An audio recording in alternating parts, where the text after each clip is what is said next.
Salam. Bugün hər sizə danışmaq istədiyim mövzu bir terrorist haqqındadır. Bir terrorist, gizli görevdə olan bir terrorist haqqındadır. Növbədəyəm, zəng gəlir mənə. Düşürəm şöbəyə. Hansı şöbədə ki, orada paranoid şizofreniya xəstələri müalicə olunur.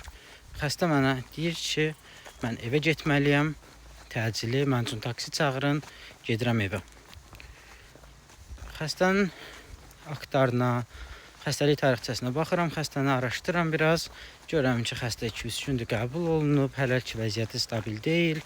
Xəstə hələ ki müalicəsinə yeni başlanılıb və bu da aqressivləşir xəstə get-gedə və məni gözlədikcə mənə təhdid eləyir. Sən əgər məni indi icazə verməsən, mənim atam terroristlərin başçısıdır və mən zəng vurursam, bu dəqiqə hər yeri partlayışlar törədəcək, partlayışlara başlayacaq və mən özüm də gizli görevdə olan bir terroristəm. Mən də artıq söhbət eləməyin bir mənası olmadığını görüb göndərirəm ki, gözləsin. Yəni durumu izah eləyəcəm, yenə gələcəm sən danışmağa.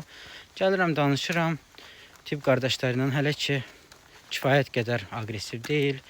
Yəni eləyəcək bir şey yoxdur. Gözləyirik və sadəcə deyirik ki, biraz sakitləşməyi tələb eləyib, sakitləşdirici təklif eləməyi eləyirik.